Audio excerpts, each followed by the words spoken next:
पति की ओर से कोई प्यार नहीं मिलता, सासू की ओर से सतत तिरस्कार मिल रहा है।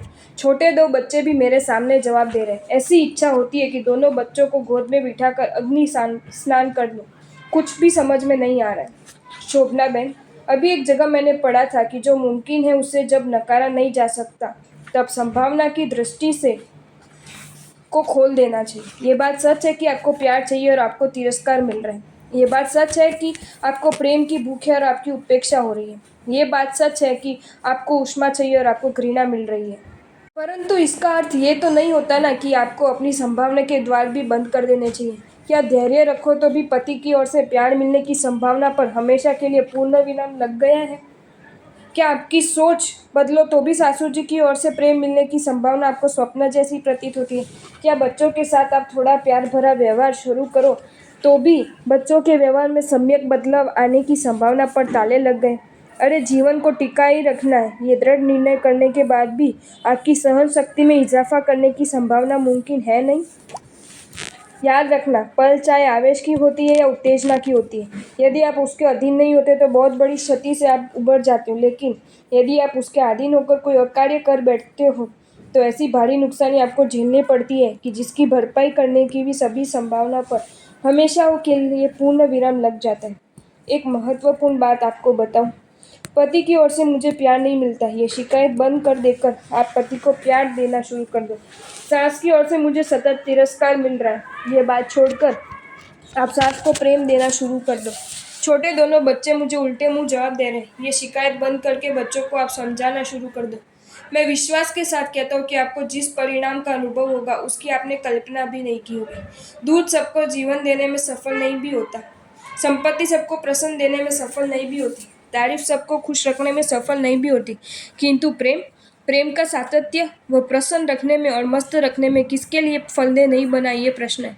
शोभना बहन, कितने ही परिवारों को मैंने करीब से देखा भी है और सुना भी है। उनके आंतरिक कलह भी बातें भी सुनिए तो उनकी आंखों से बह रहे आंसुओं को भी अपने आंखों से निहारा है। एक बात स्पष्ट रूप से दिखी है कि सबको ऐसा ही लगा है कि हमें चाहिए ऐसा और हमें चाहिए उतना प्रेम नहीं मिला। आज तक एक भी परिवार के एक भी सदस्य ने मुझे ये सुनने नहीं मिला कि मैंने परिवार को चाहिए वैसा प्रेम नहीं दिया। जिसे प्रेम की पूंजी सबके पास पर्याप्त प्रमाण में है, चाहे कितना ही प्रेम देने के बाद भी जिस प्रेम का स्टॉक कभी खत्म नहीं होता, वह प्रेम किसी को भी देने के लिए इंसान तैयार नहीं होता। और मुझे पर्याप्त प्रमाण में प्रेम नहीं मिलता, उसकी शिकायत किए बिना उसे चैन नहीं मिलता। इसे विडंबना न कहा जाए तो और क्या कहा जाए। एक बात याद रखिएगा कि समझ सार्थक को ढूंढती है, जबकि आग्रह तो निरर्थक की भी गिनती रखता है।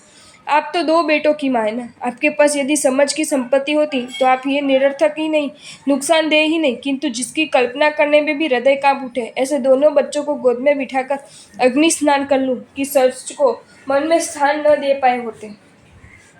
आपकी प्रेम की भूख संतुष्ट नहीं हुई, उसमें बच्चों का क्या गुनाह है कि आप उन्हें भी मार डालने के लिए तैयार हो गए हो। आपकी शिकायत है वह या तो पति के सामने है या फिर सास के सामने।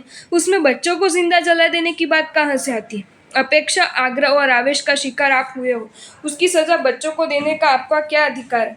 मुझे तो आपको वहां तक कहने की इच्छा हो जाती है कि वर्षों से यदि आप ऐसी तुच्छ सोच लेकर ही बैठे थे तो आपको शादी करके किसी परिवार की बहू बनने की जरूरत नहीं थी, और बहू बन भी गए थे तो किसी भी संतान की माता बनने की आवश्यकता नहीं थी।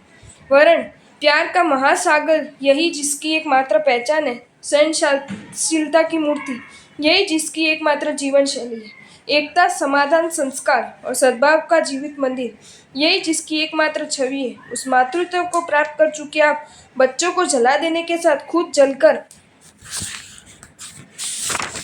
जीवन को अग्नि के हवाले कर देने के निम्न कक्षा के विचार के शिकार कैसे बन गए हो, ये मुझे अब भी समझ में नहीं आता। शोभना बहन, आप अंग्रेजी तो अच्छी तरह समझ सकते हो ना। पढ़ लो ये एक अंग्रेजी वाक्य, न फड़ूफड़ धनक शांति में मन ये स्वर्ग है, परंतु टुकड़ों में बटा हुआ मन ये तो नर्क है। आपके मन को आप गौर से देख लेना, अभी वह टुकड़ों में बिखरा हुआ है। आपके पति, सास या बच्चे आपको प्यार ही नहीं, ऐसा नहीं होगा तो भी आपको वे सभी प्यारे ही है, ऐसा भी नहीं होगा। आपका अपना जीवन आपको प्रिय नहीं है, ऐसा नहीं होगा तो भी आपको जीवन आपका प्रिय ही है, ऐसा भी नहीं होगा। इस स्थिति में आपका मन नर्क ना बन गया हो तो भी आश्चर्य है। इस संदर्भ में अंतिम बात, भाग खड़ा होने वाला इंसान प्रश्न से ही भागता रहता है, इसलिए उपाय मिलने का तो प्रश्न ही नहीं है। आप जीवन में जो समस्या निर्मित हुई है उससे भागो मत, आप वहीं खड़े रहो जहाँ समस्या खड़ी है। थोड़ी समझ प्राप्त करो, समस्या का उपाय मिलकर ही रहेगा। आप केवल स्त्री ही नहीं है, पत्नी ही नहीं है, किंतु माता भी है, और माता के पास ये कला होती है कि उसके हाथ में उनका पिंडा दे दो, पिंडे को वो उलझाल तो नहीं देती, बल्कि उनको गूंथकर वो उसमें से बच्चे के लिए स्वेटर बना लेती है। मैं क्या कहना चाहता हूँ आप समझ ही गई होंगी। आपको ये वीडियो अच्छा लगा हो तो इसे लाइक करें और शेयर करें, और ऐसे ही नए नए वीडियोज़ देखने के लिए सब्सक्राइब करें हमारी channel Jain facts and stories को।